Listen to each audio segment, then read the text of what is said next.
இந்த படத்தில் கவுண்டமணி பேசுகிற டயலாகு, காலத்திற்கேற்ற சில டயலாக்லாம் அவர் போடுவார். சிம்பு நடிக்கிற படம் கிட்டத்தட்ட வந்து ஒரு 150 கோடிக்கு மேலே எடுக்க போகிறாங்க. அவ்வளவு பட்ஜெட் உள்ள ஒரு படம்.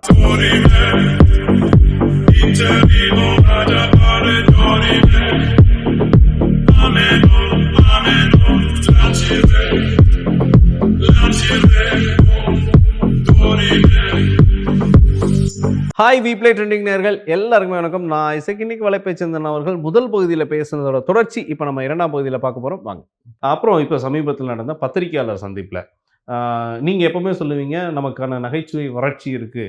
ஸோ அந்த வறட்சியை வந்து நீங்கள் இதுக்கு முன்னாடி சொன்ன விஷயமோ ஒரு கவுண்டமணி அவர்களை பற்றியோ, செந்தில் அவர்களை பற்றியோ, இல்லை நாகேஷ் அவர்களுடைய விஷயமோ, இல்லை பழமையான நடிகர்களை பற்றியோ நீங்கள் அதை மிகைப்படுத்தி நீங்கள் பேசினதா ஸோ எந்த ஒரு வலையொலியிலையும் நான் பார்த்ததில்லை.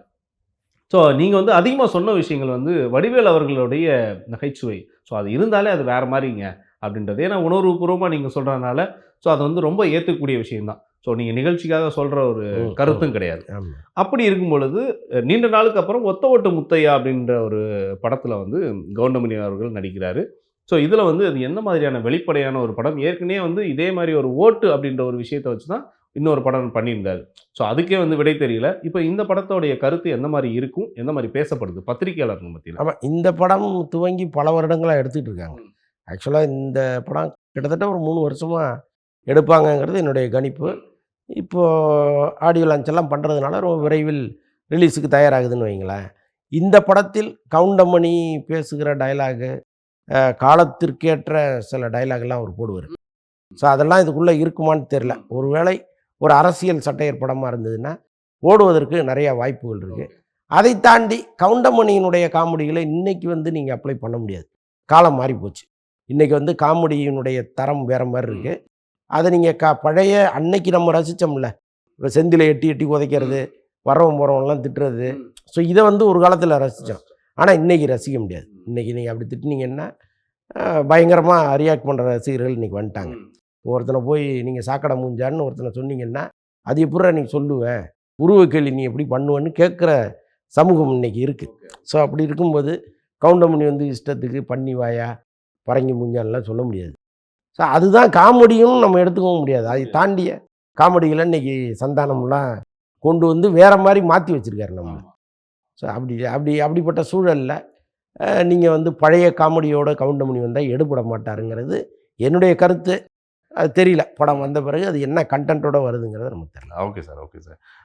சில பேர் வந்து நடிப்பில் வந்து ரொம்ப முக்கியத்துவம் கொடுக்கறது ஒரு புறம் இருந்தாலும் இப்போ தயாரிப்பில் முக்கியத்துவம் கொடுக்குறாங்க. அப்படி பார்க்கும்போது இதுக்கு ஒரு முன்னுதாரணமாக நீங்கள் ஃபஸ்ட்டே சொல்லிட்டீங்க, கமல் அவர்கள் வந்து ஸோ அவர் டச் பண்ணாத ஜேர்னரே இல்லை.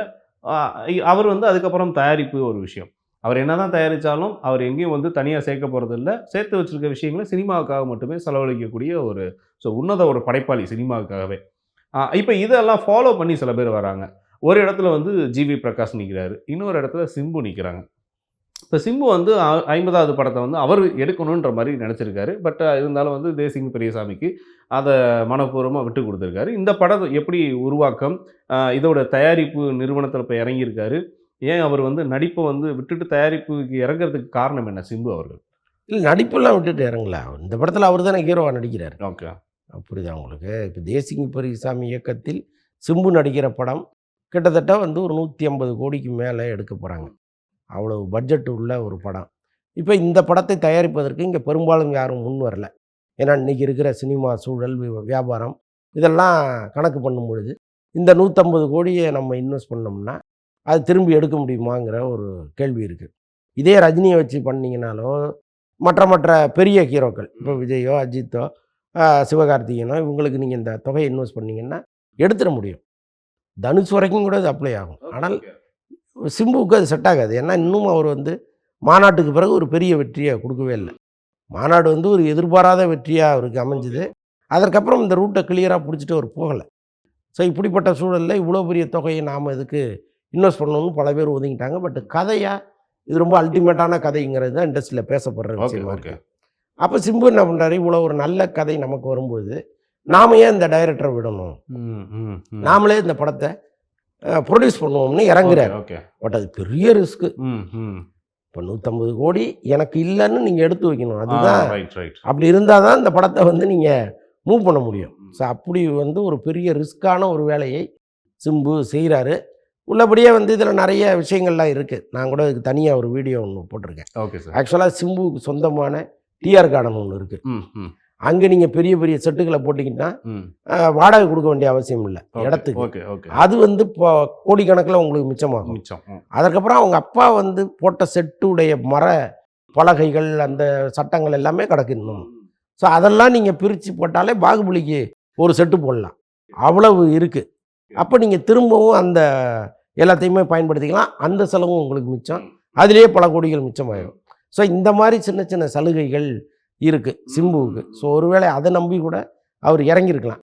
பட் என்ன இருந்தாலும் இந்த படம் வந்து வெளியில் வரும்பொழுது சிம்பு தொடர்ந்து ஒரு 2-3 படங்களில் நடித்து அது வந்து ஒரு மார்க்கெட்டில் ஒரு பெரிய ஹிட்டு படமாக மாறி இருந்தால் இதற்கான பிஸ்னஸ் இருக்கும்.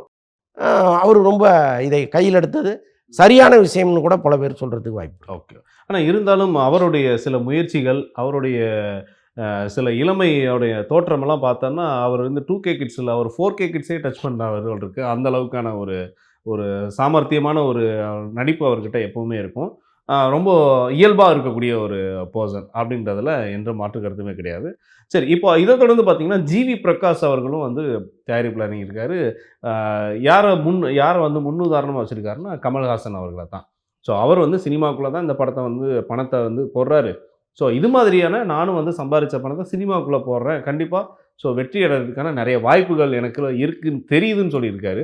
ஸோ இதை பற்றி சொல்லுங்கள். ஏன்னா ஜிவி பிரகாஷுடைய அந்த கருத்து வந்து நிஜமாகவே வரவேற்கப்பட வேண்டிய கருத்து தான். ஏன்னா இப்போ அவருக்கு வந்து ரொம்ப இளைய வயது, ரிஸ்க் எடுக்கிற வயசு. இப்போ நீங்கள் வந்து இந்த ஒரு படத்தில் இழக்கிறாரு அல்லது இன்னொரு படத்தில் இழக்கிறாரு அப்படின்னா இதை வந்து அவர் ஏர்ன் பண்ணுறதுக்கு இந்த சினிமா இருக்குது. இன்னொன்று அவருக்கு இன்னொரு தொழில் இருக்குது, மியூசிக் டைரக்டராக அந்த பணத்தை அவரால் ஏர்ன் பண்ண முடியும். அப்போ ஒரு பெரிய ரிஸ்க் அவர் எடுக்கிறாருன்னா அதில் ஒன்றும் தப்பு இல்லை. இன்னொன்று வருஷங்கள் நிறைய இருக்குங்க. இன்றைக்கி தவற விட்டால் கூட இது ஒரு எக்ஸ்பீரியன்ஸாக அவர் எடுத்துக்கிட்டு இன்னொரு 5 வருஷம் கழிச்சு இதே துறையில் சாதிக்க முடியும்னு வச்சுங்களேன். கண்டிப்பாக. பட் என்ன இருந்தாலும் சொந்த பணம் அது வந்து விரயமாகிடாமல் பார்த்துக்கிறது ரொம்ப முக்கியம். பணம் தானே. ஆமாம், யாருடைய பணமாக இருந்தாலும் பணம் அதற்கான வேல்யூன்னு ஒன்று இருக்குல்ல. ஸோ அப்படி இருக்கும்போது அவர் கொஞ்சம் அதை கவனமாக செய்கிறது நல்லது. இன்னொன்று அவருக்கேற்ற பட்ஜெட்டில் ஒரு சின்ன பட்ஜெட்டில் படத்தை எடுத்து அகலக்கால் வைக்காமல் விழுந்தா கூட முதல் மாடியிலேருந்து விழுந்தா ஒரு சிராய்ப்போட போயிடும். ஆமாம், ரொம்ப ஒரே அடியாக 10வது மாடி 11 மாடின்னு போகாமல் கொஞ்சம் கம்மி பட்ஜெட்டில் எடுத்தால் நல்லாயிருக்கும். Okay sir. ஓகே. இப்போ அந்த ஜனநாயகன் அந்த பேர் வச்சதுக்கப்புறம் இப்போது என்ன மாதிரியெல்லாம் அவருடைய செயல்பாடு இருக்குது? இப்போ கட்சியின் செயல்பாடும் இந்த படத்துடைய செயல்பாடும் ரெண்டுக்கும் பொருந்தின மாதிரியான ஒரு விஷயத்தை தான் இப்போ தேர்ந்தெடுத்து போய்கிட்டு இருக்கு. இப்போ அதோடைய நிலவரம் எப்படி இருக்குது? அதோடைய கலவரமா நிலவரமா? ஒரு கலவரமும் இல்லை, நிலவரம் நல்லா தான் ஓகே இருக்கே. ஆக்சுவலாக இந்த படத்தினுடைய ஷூட்டிங்கை மார்ச்சுக்குள்ளே முடிச்சிருங்கன்னு சொல்லியிருக்காரு விஜய். அதுக்கப்புறம் வந்து முழு நேர அரசியல் தான் அவர். ஸோ அதில் ரொம்ப தெளிவாக இருக்கார். இப்போ இந்த படத்தில் எத்தனை % அரசியல் இருக்கும் அப்படிங்கிறதெல்லாம் நமக்கு பெருசாக தெரியல.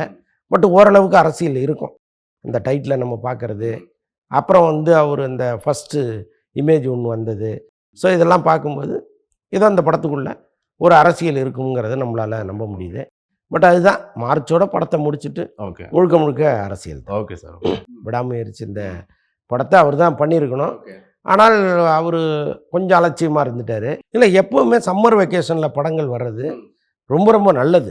ஏன்னா இப்போ குடும்பங்களோட அந்த படம் தான் இப்போ அடுத்த ரிலீஸுக்கு ரெடியாக இருக்குது. ரொம்ப சிறப்பாக இருந்தது, நல்ல தகவல். ஆனால் இப்படி ஒரு சிறப்பான தகவலை எங்கிட்ட தான் அவருக்கு தெரிஞ்சுக்கிட்டு சொல்கிறாருன்னு தெரில.